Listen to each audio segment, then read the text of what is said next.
Bismillahirrahmanirrahim. Assalamu alaikum. This is Qari Muhammad Qasim Ilmi from Al-Furqan Al-Hakeem Academy, Lahore, Pakistan. Today I am making video for you.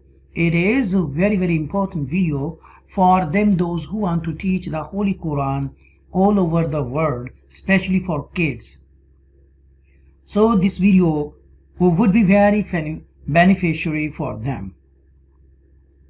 And you will learn in this video how can you learn Namaz, Salah, prayer in English. So watch this video completely. Perform Salah correctly. When you begin the Salah, number one, make niyyah or intention in your heart to the effect that you are offering such and such Salah.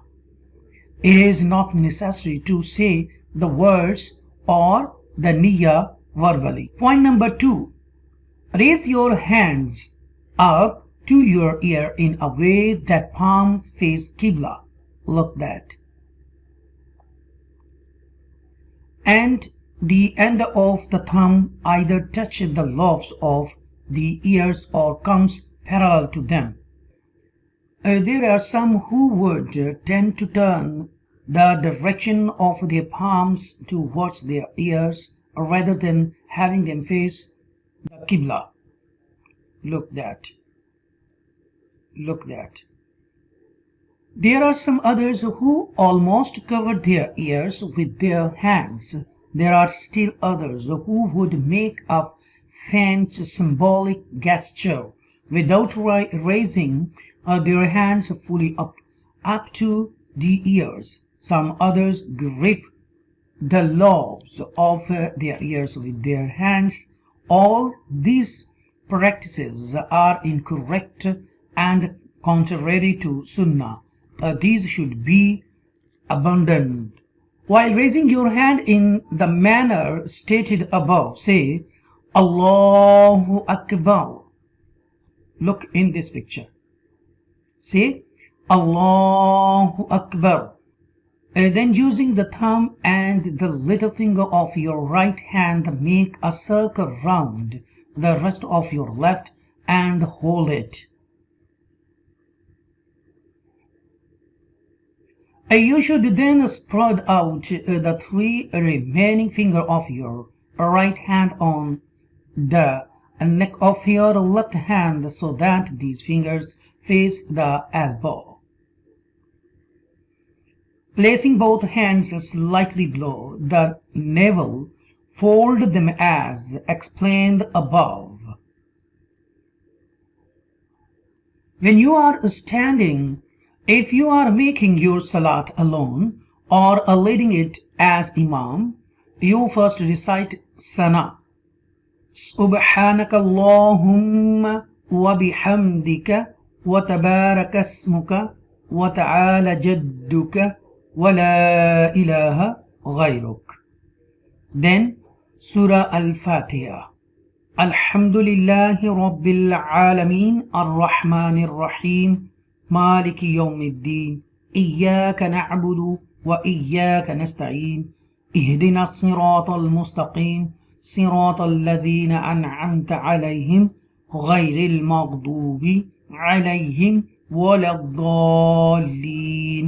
Ameen.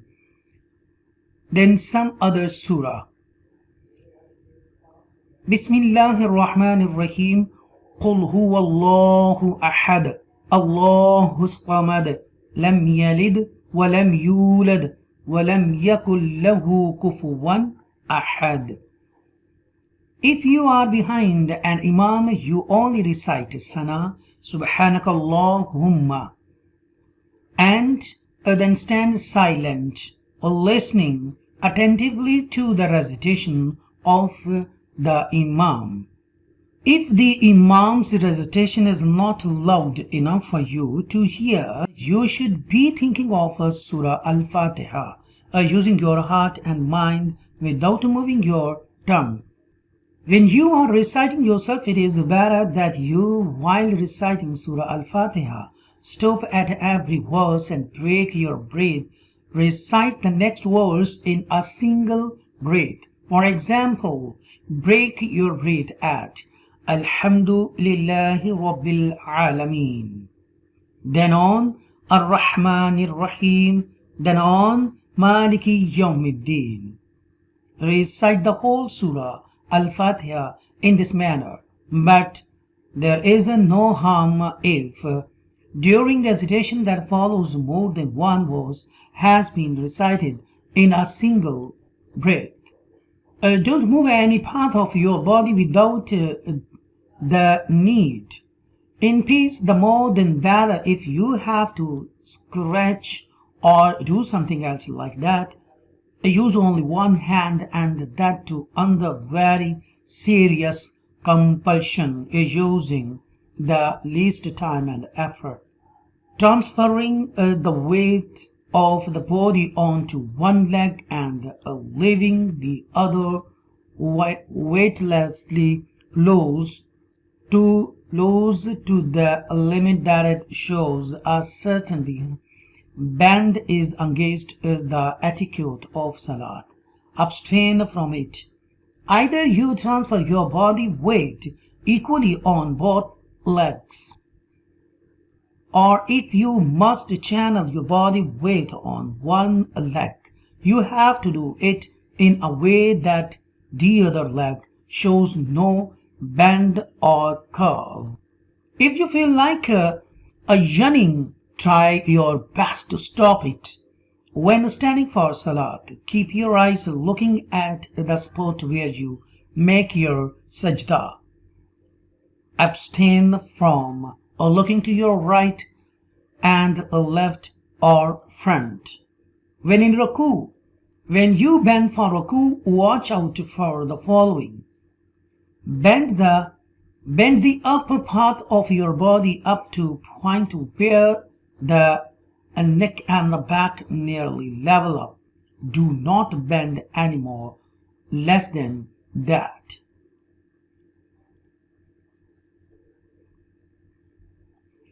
While in ruku, do not bend the neck to the limit that the chin starts touching the chest, nor raise it so high that the neck goes higher than the waist level. Instead, the neck and the waist should be in one level. Look in this picture, be carefully, again and again, and think. In ruku, keep feet straight. Don't place them with an outward or inward slant. Place both hands on your knees in a way that fingers of both hands stay open. In other words, there should be space between every two fingers when you thus go on to hold the right knee with your right hand and left knee with your left hand. In the state of ruku, wrists and arms should remain stretched straight. They should not bend, curve, or sag. Stay in rukus at least for a time during watch Subhana Rabbiyal Azim. You can read 3 times, 5 times, 9 times, and 11 times, depend upon your choice. Could be said 3 times calmly and comfortably. Stay in rukus.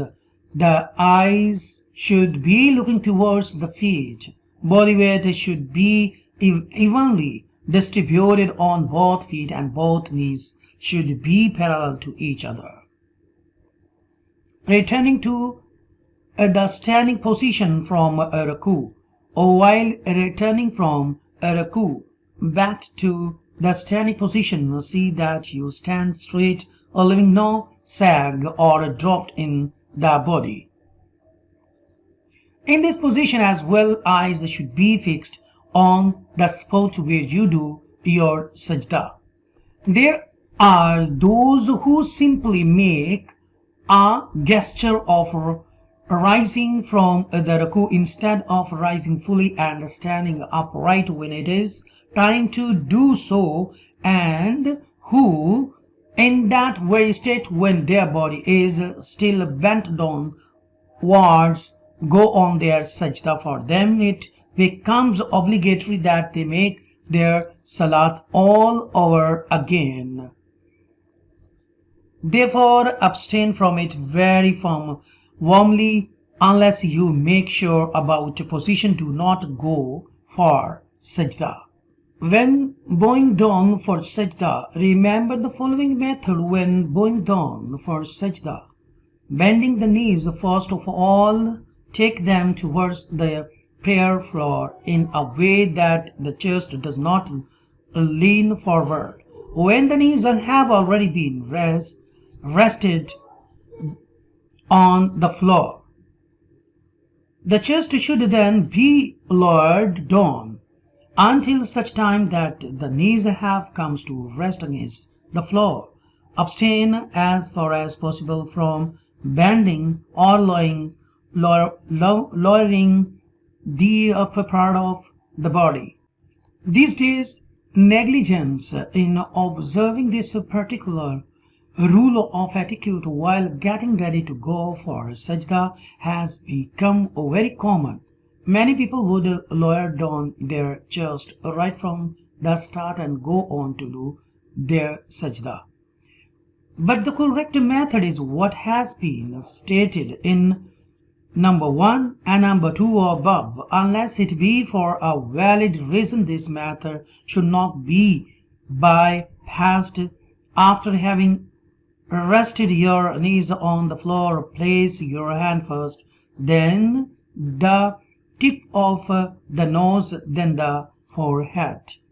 While in sajda, keep your head in between your two hands in a way the end of the two thumbs comes parallel to the ear lobes. In sajda, fingers on both hands should remain close together, that is, the fingers should adjacent to each other, leaving no space in between them. The direction of the fingers should be towards the Qibla. The elbows should stay raised off the floor. It is not correct to rest the elbow on the floor. Both arms should stay apart from armpits and sides and never keep them tucked in. Don't at the same time poke your elbow out to your right and left, causing discomfort to those making salah next to you. The thigh should not come in contact with the stomach wall.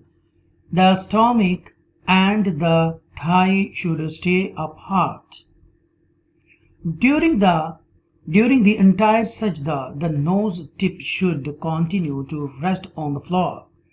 Both feet should be placed upright on the floor with the heels showing on top and all fingers turned flat on the floor in the direction of the Qibla. Those who cannot turn all their fingers because of the physical formation of their feet, they will still do well to turn them as much as they can. It is not correct to place the fingers vertically on the floor just for no valid reason. Be careful that your feet do not lift off the floor during sajda. Some people would do their sajda while none of the fingers on their feet come to rest on the floor even for a moment. This way the obligation on the sajda is not liquidated at all, and as a result the sajda salat too becomes invalid. Be very particular in abstaining from this error.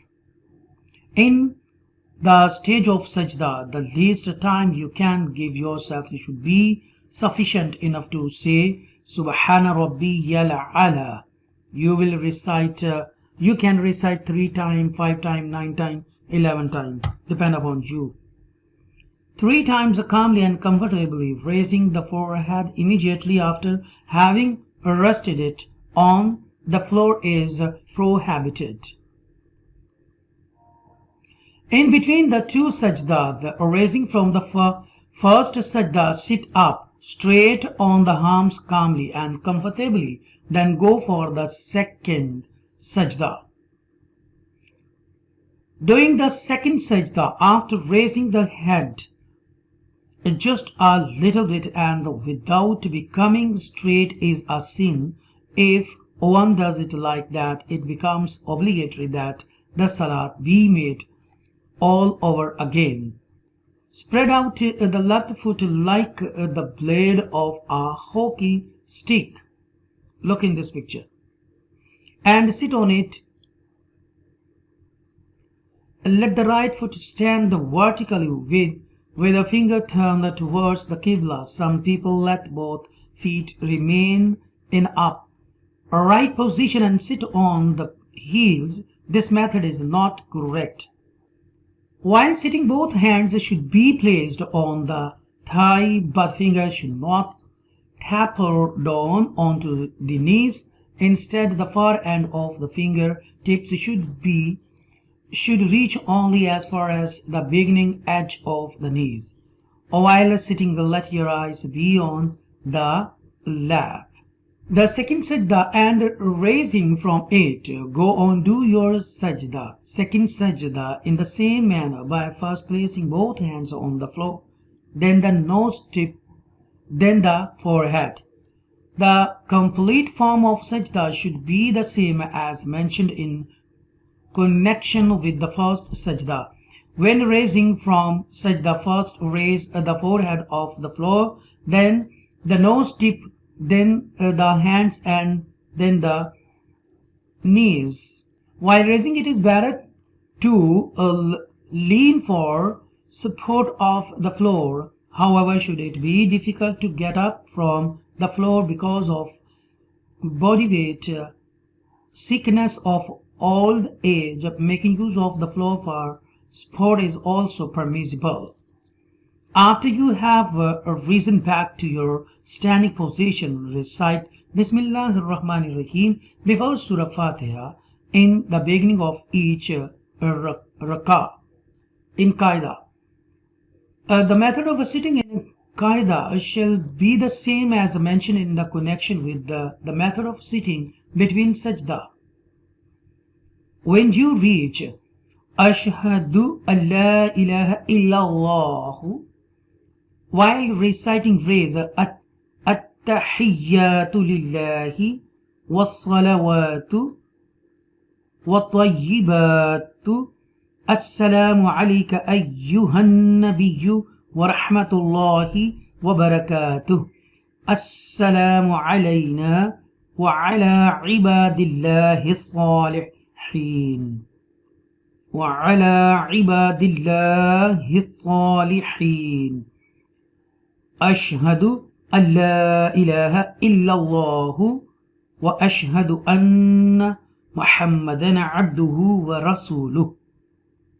Shahada finger, the forefinger or the index finger with a pointing motion, and let it fall back. The method of making a pointing motion is that you make a circle by joining your middle finger and then thumb, close the little finger and the ring finger, the one next to it. Then raise the Shahada finger in a way that it is tapered towards in the Qibla. It should not be raised up straight in the direction of the sky. However, lower the Shahada finger while saying Illallah, but retain right through the end. The initial formation of the rest of the fingers you already had when making the pointing motion when turning for Salah. Before turning Salam, you must read Darud Ibrahim. Allahumma salli ala Muhammadin wa ala ali محمد كما صليت على إبراهيم وعلى آل إبراهيم إنك حميد مجيد اللهم بارك على محمد وعلى آل محمد كما باركت على إبراهيم وعلى آل إبراهيم إنك حميد مجيد رب اجعلني مقيم الصلاة ومن ذريتي ربنا وتقبل دعاء ربنا اغفر لي ولوالدي وللمؤمنين يوم يقوم الحساب. When turning for salam on both sides, you should turn your neck just enough that your cheeks become visible to the person sitting behind you. When turning for salam, eyes should be towards the shoulders. When turning your neck to the right to say Assalamu alaikum wa rahmatullah, make an intention that you are offering your salam greeting to all human beings and angels on your right. Similar, while turning for salam to the left, have the intention of offering your salam greetings to all human beings and angels present on your left. Assalamu alaikum wa rahmatullah. Assalamu alaikum wa rahmatullah. The method of dua is that both hands be raised high enough so that they come in front of the chest. Let there be some space between the two hands. Don't bring the hands close together nor keep them far apart. When making dua, keep the inner side of the hands turned towards your face. Look in this picture. Alhamdulillahi Rabbil Alameen. Wassalatu wassalamu ala Rasulullah sallallahu alayhi wa alihi wa sallam khataman nabiyyin wa kana Allahu bi kulli shay'in alima. I hope so you will like this video, and if you like, please share it as much as you can on social media: Instagram, Twitter, LinkedIn, WhatsApp, Facebook and TikTok. Thank you very much for watching. Allah Hafiz.